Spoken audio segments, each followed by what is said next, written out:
I started developing this script, which is based on my real life, because I wanted to share a different perspective on mental illness. And thanks to your festival, this perspective is now being shared with people in Korea, and I would have never imagined it 4 years ago. Yes, it's really amazing to be screening in Korea, and especially since our film is actually a low-budget film, primarily financed by all of us working on the project against the share in the project, and we had no government funding to produce it, and without everyone involved, this movie would never have happened. So we speak for the entire team that we're very honored. And I was born actually in South Korea and adopted to Sweden. So to me personally, it's a great honor to have our film screened in Korea. 시몬 같은 경우는 배우로도 출연했지만 자신의 이야기를 이제 시나리오로 썼잖아요. 어떻게 자신의 이야기를 시나리오로 쓸 생각을 했는지 그 과정에 대해서 설명 부탁드릴게요. Well, growing up with these experiences, I felt very alone and ashamed of the diagnosis my father had. Until I reached a point where I realized that I needed to do something constructive with my experiences in order to try and make a change. I as a kid, I just would have wished that somebody would have sort of stepped up and showed that there was a different perspective to mental illness. Because growing up, I just saw that it was mental illness, and schizophrenia particularly was portrayed as murderers or killers and very dark. And I just didn't recognize my dad in that. And so I wanted to try and do something very warm and with humor and so forth. Because that's something I felt like that made more justice to my father as well. 네, 소니 감독님께 제가 여쭤볼게요. 그 아틀란티스의 왕 같은 경우는 아버지와 아들의 이야기이기도 하지만 또 부모와 또 자식 간의 이야기이기도 하잖아요. 그래서 또 감독님께서 이 영화를 또 연출하시면서 그 본인의 부모와 자식 간에 대한 관계에 대해서도 좀 생각해보지 않았을까 하는데요. 어떠셨어요? Yes. Well, my experience with my adoptive parents here in Sweden was actually one of the reasons why I wanted to be involved in his project and help him to tell his story. Because from an outside point of view, I mean, Simon's story is about, a dysfunctional parent, but on a deeper level, it's about a parent who unconditionally loves his son. And that, for me, was something really strong, and it drew me in. And because I'm adopted from Korea, I've always heard people telling me all my life that I was lucky. But most people don't know that I also grew up actually with a dysfunctional parent, actually two, but one more than the other. And it was mainly an abusive adoptive mother who didn't like me and kicked me out of the house when I was 14. And no one knew because she was a master to disguise it. So I've been thinking about that a lot. What makes a good parent? Many people, they have like preconceived ideas about parents just because they come across as normal from an outside point of view, while a lot of people judge parents, for example, with a diagnosis. And that just breaks my heart. So that's why I really wanted to help Simon to tell this story, to hopefully, encourage people to really look beyond the diagnosis and see the human being behind. 시몬 배우님께 또 여쭤볼게요. 그 직접 또 사무엘로 출연도 하셨잖아요. 그래서 그 본인을 직접 또 연기한다는 건 어떤 경험이고 어떤 기분일지 궁금하거든요. 거기에 대해서 설명 부탁드릴게요. Playing myself in or a version of myself, that wasn't that hard. I approached it as just doing a job, so to speak. But the hard part was actually coming out with this story because there is a lot of stigma around mental illness, and as I wanted to do this story, my family were very much against it actually, and at one point they actually forbid me from doing it because they thought it would draw shame upon the family. So daring to make this film was actually the hardest part. 네, 시몬 배우님께 좀 여쭤볼게요.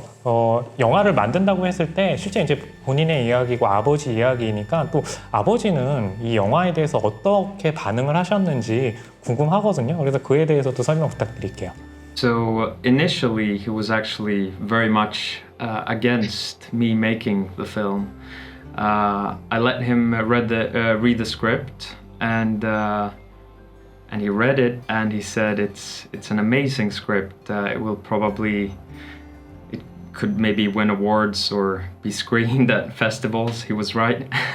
But he said, I absolutely forbid you from ever making this film because I don't want this to come out.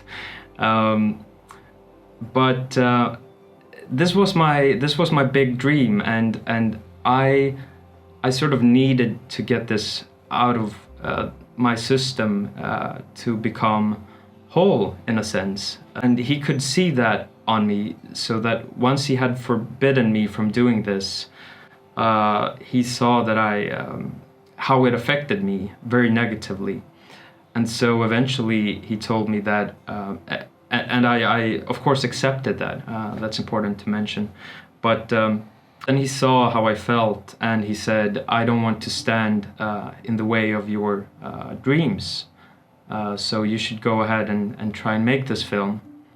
And then he actually saw that Philip Sandén, or I told him that Philip Sandén was going to play him. And he became very glad, because he was like, but he's handsome. And then eventually he saw the film, and it was a big premiere, and he was the one who laughed the most at the screening. So he has started, there's this bathroom scene, the toilet scene, and he has started blasting, laughing out loud. And now he is the film's biggest fan. He tells everybody about this film. He demands that everybody should call him King, and he brags about that his son has made this film. But actually, the perhaps the most beautiful thing I think is that he sat me down not very long ago, and he told me that it now feels like his life has had a purpose.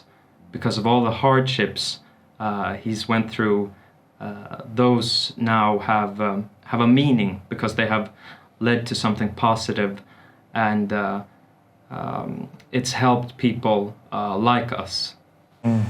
소니 감독님에게 이제 여쭤볼게요. 이 작품 같은 경우는 또 사무엘과 클레오의 또 둘 연인 사이로 등장하긴 하는데, 둘 모두 그 부모님 때문에 굉장히 좀 힘든 삶을 살고 있는데요. 두 사람의 선택이 달라요.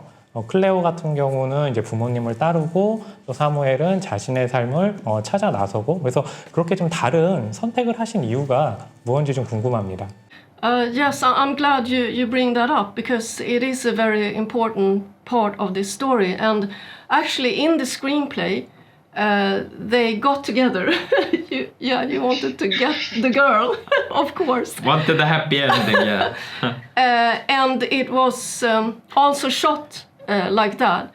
But then when I was asked to step in and finish the film, it was crucial to change that, because this never intended to be a story like a boy meets girl story, because I knew what Simon really carried in his heart and what he wanted to tell. So I mean, the dramatic question in the film should not be, will the boy get the girl? It is rather a story about, will he break his codependency to his father and start to live his own life?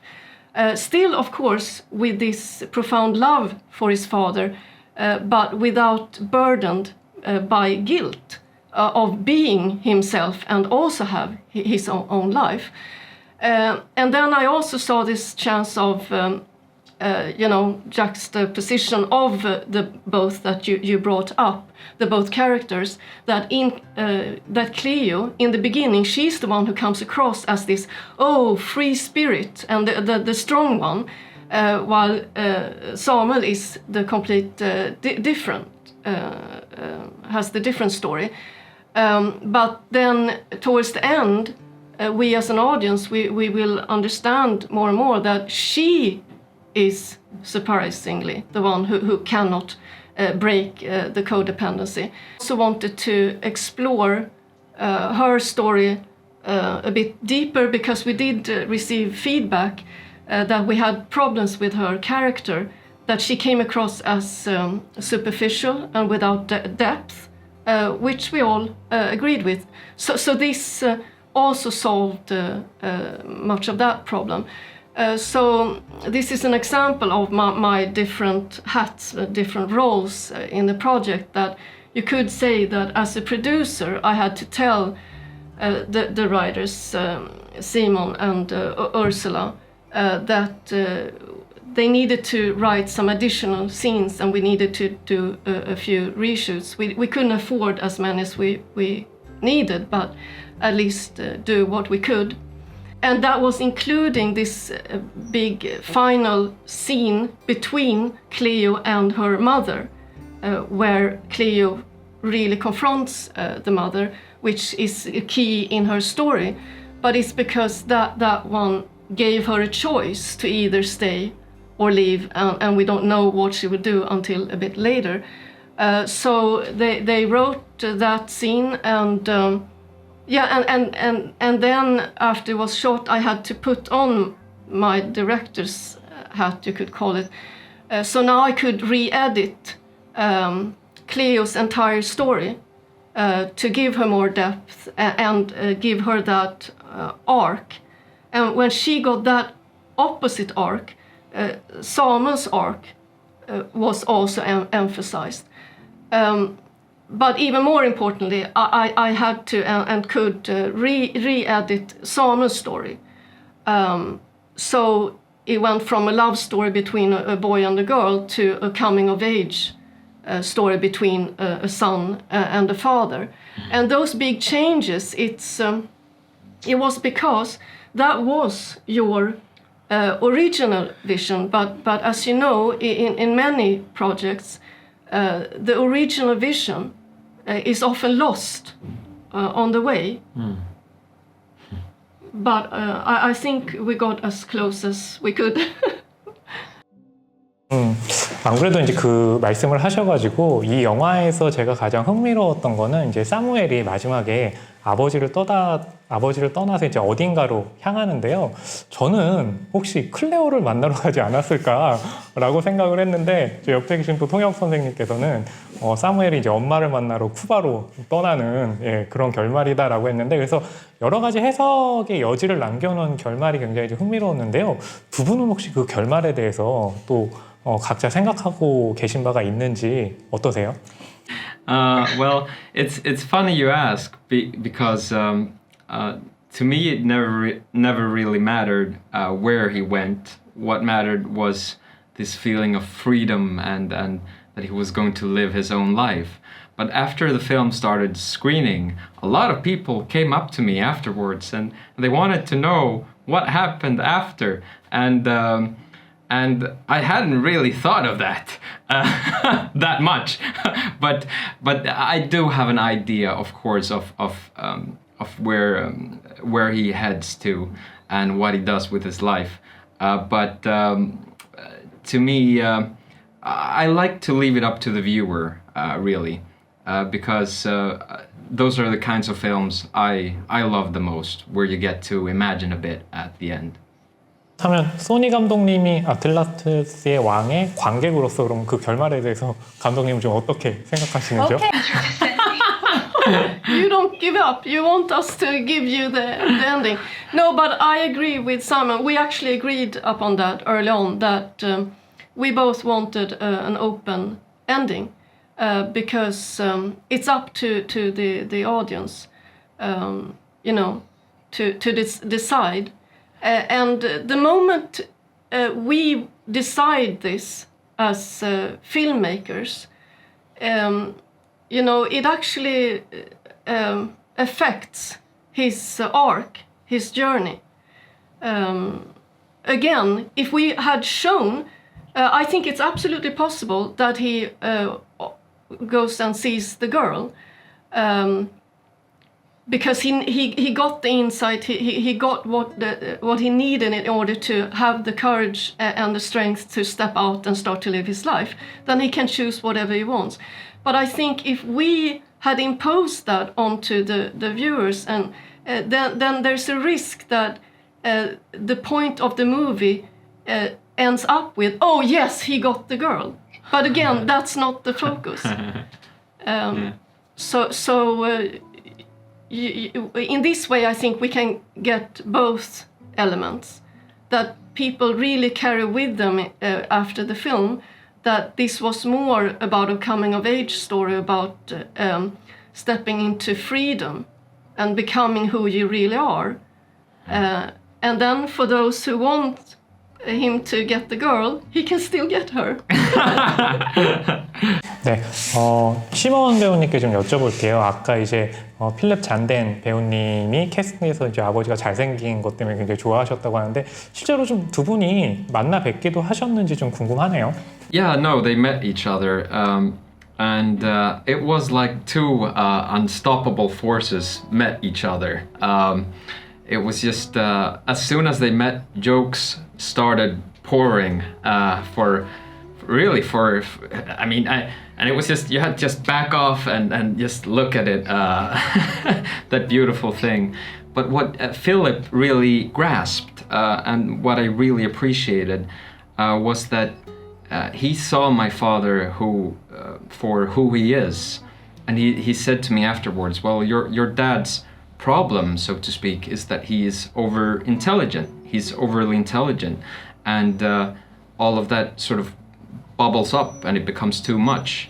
And I think Philip really captured both the humoristic side of my dad, but also just Philip's ability was that he was able to see the person behind the illness. So he never portrayed an illness, he just portrayed a person who happened to have this illness.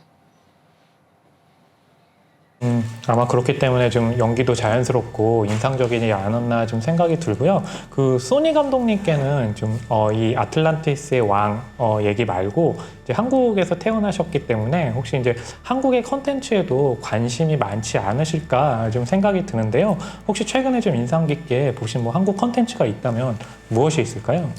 Yeah, recently I have to say, since the film King of Atlantis, it was a while ago we premiered and all that, but I've been working 24/7, you as well, so I haven't had time to watch that many films, but one of the recent one is Parasite, which I love, that a lot of people love all over the world. And it's partly because, I mean, it's unique, but it explores current and urgent questions, but it does it in a surprising way, and with dark humor. And I'm a big fan of dark humor. And that was also one of the reasons why I wanted to be part of the King of Atlantis project, because it's grounded in something real, something serious, but you can still, bring out the humor in it.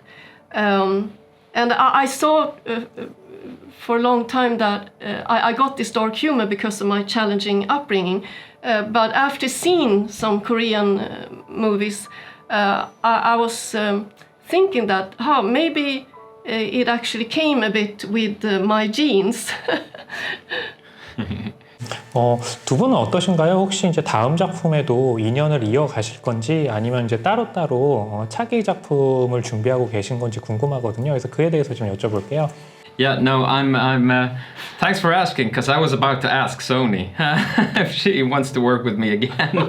No way, dude. No, I'm actually. I'm developing a new script. I'm very early in the process, but I can test to see if you like the idea real quick. I'll do an elevator pitch. So after King of Atlantis, I thought I should do something different than mental illness. But then after the film premiered, I actually found my dad's old journal where he records his time when he fell into mental illness, schizophrenia. And it just fell into my lap, and it just contains all of this very dark humor and very bizarre imagery, which you have now said you love, so now you have to do it with me. But this journal was really too good not to be turned into a script and eventually into a film. And the story, really, in really broad terms, it's a story of a young man who falls into mental illness, and we get to follow his struggle as he struggles to accept who he is, despite society and family not accepting who he is. And it's also a beautiful love story between the characters of, what would be my mom and my dad, really, where my mom struggles with this moral dilemma of whether she should keep a baby of a mentally ill person or not. And on more broader terms, it would be a script and a film about what we put value on in society, because and what happens when you don't live up to the typical expectations of what you're supposed to be. And it would be sort of a prequel to King of Atlantis, which would explain how Philip Sandén's character became who he is. And maybe one day it could be screened at your festival. Who knows? 소니 감독님 관심 있으세요? Yes. Well, I might be open to work with this guy again, but I think I need to sleep for a year before I have the strength to go into another King of Atlantis prequel. No, but seriously, it would probably be wonderful. I love the character, and of course also I know Petter, his father. It's an amazing person, and when I heard that you had found his journal, I was like, whoa! Really want to know more about it. 먼저 시몬 배우님께요. 그 실제 이야기를 각본으로 옮길 때 가장 좀 신경을 썼던 부분은 어떤 부분인지 좀 궁금합니다. Well, it was, to me, it was very important not to tell another sob story, so to speak. I wanted to share a story about mental illness with love, humor, and warmth. But I wanted it to be a good film. I wanted it to be entertaining from start to finish, because once you get into mental illness, the tendency is to think that it's all dark and it's all very cliched in a way.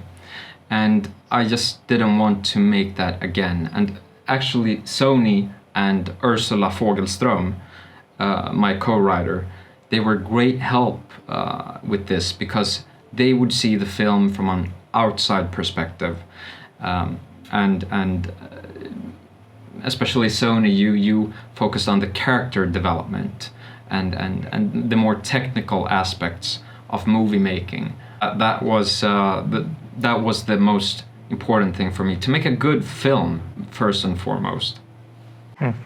소니 감독님께 드리고 싶은 질문은요, 그 영화 작업뿐 아니라 그 비디오 게임의 각본가로도 참여하고 또 텔레비전 드라마의 다이얼로그 코치로도 참여하고 다양한 그 예술 매체 분야에서 활동을 하시는데요. 그 영화만이 갖는 매력이 있다면 무엇일까요? Yeah, well, I mainly work as a screenwriter, so I will refer mostly to that, but it also applies, of course, to directing. I love working for, writing for a game and for television, because in TV drama you can go really deep and you can explore it, and it's so much material. But actually my favorite format is the feature film length format. And it's because, to me, storytelling is all about character change. I'm not talking about a happy ending, but character change. When it comes to a movie, you have to be able, as a filmmaker, no matter what position you are in, you have to tell that story of that internal change within a very limited time frame.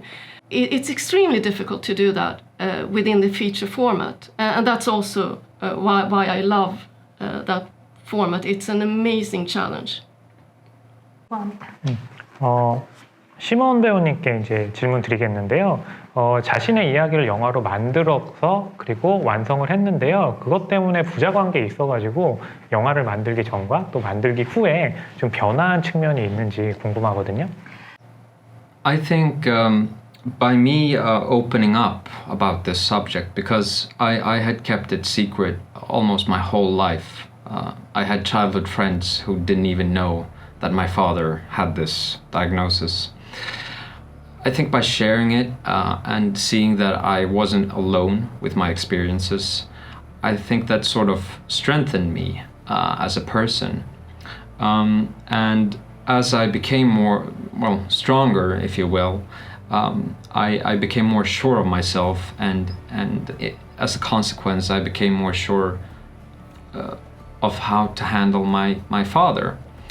And it also put some distance, this film put some distance to the relationship to my dad.